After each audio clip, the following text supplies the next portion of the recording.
Shalom brothers and sisters Next Gen. Selamat bergabung pada ibadah Next Gen online service hari ini.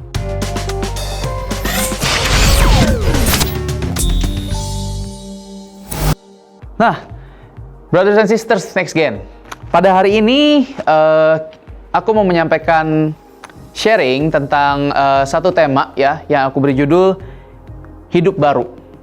Nah, kedengarannya ini ya, kayaknya satu tema yang udah ini ya, yang udah mungkin udah lumayan sering teman-teman dengar juga di dalam sharing-sharing sebelum-sebelumnya yang teman-teman pernah lihat atau pernah dengar gitu ya. Nah, semoga sharing aku pada hari ini pun bisa memberikan ini ya, perspektif yang baru, bisa menjadi berkat untuk kita semua. Nah, ngomong mengenai hidup baru, aku mungkin akan mulai dengan ini ya. Teman-teman ngerasa nggak sih dengan adanya pandemi yang sekarang ini berada gitu ya, pandemi COVID-19 yang sekarang ini ada, itu teman-teman pernah ini nggak sih, ngerasa nggak sih bahwa di tengah-tengah pandemi ini kita itu sedang memasuki sebuah fase kehidupan yang baru, teman-teman ya. Karena COVID-19 yang masih berlangsung di luar sana ini apa ya, bisa dikatakan sebagai sebuah life-changing event. Karena mau nggak mau, banyak yang bilang bahwa kehidupan setelah COVID ini nggak akan sama gitu maksudnya. Dalam arti, akan ada banyak perubahan-perubahan yang kita bisa lihat, yang kita akan rasakan, yang akan kita dengar. Pokoknya pasti akan ada perubahan yang terjadi. Contoh paling gampang, teman-teman. Sebelum COVID-19 ini, kita kemana-mana kayaknya ini kan, oh bebas mau kemana aja, kita bisa jalan-jalan kemana aja, kita bisa bergereja secara langsung, bertatap muka, kita bisa ketemu secara fisik. Tapi sekarang dengan adanya COVID-19 ini, kalau teman-teman ini kita sekarang beribadah secara online, kalau kita keluar tidak boleh berkerumun rame-rame, kalau keluar kita harus pakai masker. Jadi perubahan-perubahan seperti itu bisa dikatakan sebagai sebuah fase kehidupan baru yang harus kita jalani gitu karena COVID-19 yang ada sekarang ini ya. Jadi sekali lagi, kehidupan setelah COVID ini tidak akan sama, sangat mungkin tidak akan lagi sama dengan yang dulu-dulu. Nah, ngomong-ngomong tentang life-changing event, ada satu lagi nih life-changing event yang nggak boleh kita lupakan. Yaitu apa, teman-teman? Hidup baru sesuai dengan tema sharing aku pada hari ini. Ya, hidup baru maksudnya gimana? Hidup baru setelah menerima Tuhan Yesus. Ya, di sini aku percaya kita semua udah hidup baru di dalam Tuhan Yesus ya. Kita udah menerima Tuhan Yesus sebagai Tuhan dan Juru Selamat kita, teman-teman. Ya, tapi aku mau melalui sharing ini, yuk kita sama-sama saling mengingatkan lagi bagaimana sih kehidupan yang baru di dalam Tuhan Yesus itu. Ya, kehidupan bersama dengan Tuhan Yesus itu bagaimana sih? Ya, di sini aku mencatat bahwa ketika seseorang ada memasuki hidup yang baru, itu pertama-tama akan ada 3 tahapan ya. 3 tahapan di mana kita memasuki kehidupan sebagai manusia yang baru. Ya, yang pertama, tahu apa? Tahu dosa sudah hilang kuasanya. Roma 6 ayat 6 firman Tuhan berkata, karena kita tahu bahwa manusia lama kita telah turut disalibkan, sehingga tubuh dosa kita hilang kuasanya, agar jangan kita menghambakan diri lagi kepada dosa. Ya, jadi ketika kita dibebaskan dari dosa dan bersatu dengan Yesus, hidup lama kita sudah dikubur di atas kayu salib ketika Tuhan Yesus mengorbankan nyawanya untuk menebus dosa kita. Ya, makanya kita sebagai manusia baru, kita hidup dipimpin oleh Roh dan Tuhan sendiri yang mengerjakan pekerjaan pertumbuhan di dalam kita. Seperti tertulis di dalam Filipi 2 ayat 13 juga, di mana firman Tuhan bilang, karena Allah lah yang mengerjakan di dalam kamu baik kemauan maupun pekerjaan menurut kerelaannya. Nah, jadi itu yang pertama. Tahap yang pertama ketika kita hidup baru adalah kita tahu bahwa dosa sudah hilang kuasanya. Kemudian yang kedua menganggap. Menganggap apa? menganggap diri kita sendiri mati bagi dosa. Ya, jadi setelah kita tahu bahwa dosa udah hilang kuasanya, yang kedua adalah kita menganggap diri kita mati bagi dosa.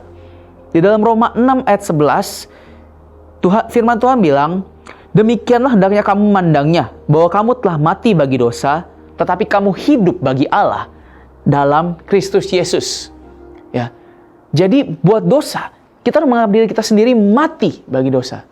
Karena kenapa? Karena kita udah ditebus oleh Tuhan Yesus. Sehingga dikatakan kita hidup untuk Dia. Nah, makanya sekali lagi kita harus menganggap dosa itu sudah mati dan bukan lagi jadi bagian dari diri kita. Kita diberikan kebebasan untuk tidak lagi hidup di dalam dosa, melainkan diberikan kebebasan untuk hidup semakin serupa dengan Tuhan Yesus Kristus. Ya, karena firman Tuhan pun bilang, siapapun yang ada di dalam Kristus, ia adalah ciptaan baru. Yang lama sudah berlalu dan yang baru sudah datang. Ya. Nah, yang kemudian yang ketiga, tahap kita sebagai manusia baru yang ketiga, setelah kita tahu dosa sudah hilang kuasanya dan kita menganggap diri kita mati bagi dosa, yang ketiga adalah menyerahkan anggota-anggota tubuh kita sebagai senjata kebenaran untuk terus diproses berjalan dalam pembaruan.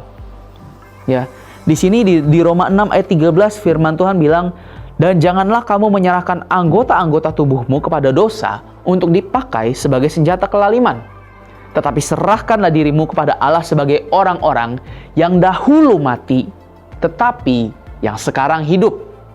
Dan serahkanlah anggota-anggota tubuhmu kepada Allah untuk menjadi senjata-senjata kebenaran. Ya, jadi setelah kita tahu dan kita menganggap dosa sudah hilang kuasanya dan kita mati bagi dosa, proses berikutnya adalah kita serahkan anggota tubuh kita. Untuk apa? Untuk dipakai sesuai dengan kehendak Bapa. Nah, proses menyerahkan ini bukan terjadi dalam instan. Tidak terjadi dalam waktu yang singkat. Melainkan perlu waktu. Dari waktu ke waktu. Dengan kata lain, ada proses yang berjalan. Ya. Dan kitalah yang bertanggung jawab untuk melakukan penyerahan ini. Dan Tuhanlah yang mengerjakan proyeknya di dalam Dia. Di dalam proses, jadi kita terus diproses di dalam Dia untuk semakin diubah, semakin serupa dengan Sang Penyelamat kita, Tuhan Yesus Kristus. Nah, jadi dari 3 tahapan ini, apa sih yang kita bisa belajar mengenai kehidupan kita, hidup baru di dalam Tuhan Yesus Kristus? Ya, aku ada 3 poin. Ada 3 poin yang mau aku sharingkan pada hari ini. Jadi yang pertama, setelah kita tahu tahapan manusia baru di dalam Tuhan Yesus, yang pertama itu apa? Hidup baru dimulai dari perubahan paradigma. Perubahan paradigma, teman-teman. Kenapa perubahan paradigma itu penting? Karena waktu kita mengalami perubahan paradigma, perubahan itu tuh akan berasal dari dalam diri kita sendiri. Ya. Jadi yang berubah itu pertama-tama adalah di dalam diri kita. Kita tahu bahwa kita sebagai manusia terdiri dari roh, jiwa, dan tubuh, ya teman-teman Next Gen. Nah, waktu kita menerima Tuhan Yesus, waktu kita dikatakan memulai kehidupan yang baru, yang pertama-tama diubahkan adalah roh kita. Roh kita diubah untuk menjadi semakin serupa dengan Kristus. Ya, jadi ketika kita menerima Tuhan Yesus, kita masuk dalam hidup baru, Tuhan mencurahkan Roh Kudusnya kepada kita untuk mengubahkan kita. Dan waktu roh kita udah diubah, paradigma kita juga diubah. Diubah supaya apa? Supaya paradigma kita serupa dengan paradigma kerajaan Allah. Ya, jadi pertama-tama yang dirubah adalah roh kita, kemudian baru jiwa kita, kemudian tubuh kita. Ya. Makanya sekali lagi poin pertama adalah hidup baru itu dimulai dari perubahan paradigma. Perubahan paradigma, perubahan pola pikir untuk menjadi semakin serupa dengan Kristus. Ya. Dan waktu roh kita udah diubah, jiwa kita udah diubah, perubahan yang terjadi, yang terlihat dari luar adalah itu merupakan sebagai akibat aja daripada roh dan jiwa kita yang sudah diubah di dalam Kristus Yesus. Ya. Dan bagaimana perubahan itu akan kelihatan? Tentu dari orang-orang di sekitar kita. Apakah kita menjadi berkat untuk mereka? Apakah kita kita bisa memberikan jalan keluar untuk mereka? Kita bisa men-sharingkan tentang Tuhan Yesus kepada teman-teman sekitar kita. Ya. Jadi yang pertama, sekali lagi, hidup baru itu dimulai dari perubahan paradigma. Kemudian poin yang kedua mengenai hidup baru. Teman-teman Next Gen, poin yang kedua adalah hidup baru itu bukan keputusan sekali seumur hidup, melainkan keputusan seumur hidup. Sekali lagi aku ulang teman-teman. Hidup baru bukanlah keputusan sekali seumur hidup, melainkan keputusan seumur hidup. Maksudnya gimana? Maksudnya adalah waktu kita memutuskan untuk hidup baru di dalam Tuhan Yesus. Misalnya kita katakan hari ini, kita katakan bahwa aku mulai hidup baru di dalam Engkau Tuhan Yesus. Apakah itu berarti selesai semuanya? No, itu nggak selesai semuanya teman-teman. Ini hanyalah awal dari hidup baru kita di dalam Tuhan Yesus. Makanya aku katakan bahwa ini bukan keputusan sekali seumur hidup, tetapi adalah keputusan seumur hidup. Karena seumur hidup kita, itu adalah pilihan untuk hidup baru atau tidak. Jadi setiap jam, setiap hari, setiap menit, setiap detik yang kita lalui, itu adalah keputusan kita. Apakah kita hidup baru di dalam Kristus, atau kita masih hidup dengan cara yang lama. Ya. Jadi ketika kita hidup baru di dalam Kristus, waktu kita bangun tidur setiap hari, itu adalah keputusan apakah kita hidup baru atau tidak. Waktu kita belajar atau kita bekerja, kita dihadapkan pada keputusan apakah kita akan hidup, belajar dan bekerja dengan cara yang baru atau masih dengan cara yang lama. Ya. Waktu kita merespon terhadap hal yang kurang menyenangkan yang orang lakukan pada kita dihadapkan pada pilihan. Apakah kita mau merespon dengan cara yang baru di dalam Tuhan atau dengan cara yang lama. Firman Tuhan di dalam Matius 5 ayat 43-45 ya. Berkata, kamu telah mendengar firman, kasihilah sesamamu manusia dan bencilah musuhmu. Tetapi aku berkata kepadamu, kasihilah musuhmu dan berdoalah bagi mereka yang menganiaya kamu. Karena dengan demikianlah kamu menjadi anak-anak Bapamu yang di sorga, yang menerbitkan matahari bagi orang yang jahat dan orang yang baik, dan menurunkan hujan bagi orang yang benar dan orang yang tidak benar. Ya. Jadi di sini ada sebuah perubahan dari keadaan lama menjadi keadaan yang baru. Karena di sini firman Tuhan bilang, Tuhan Yesus berkata, kamu telah mendengar. Telah mendengar, berarti kita bicara tentang satu keadaan yang sudah ada sebelumnya. Tapi kemudian dikatakan, tetapi aku berkata kepadamu. Di sini berbicara tentang keadaan yang baru, teman-teman.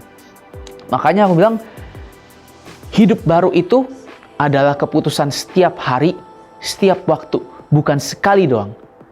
Karena sekali kita memutuskan untuk hidup baru di dalam Yesus, maka setiap hari kita itu adalah keputusan untuk hidup baru atau tidak.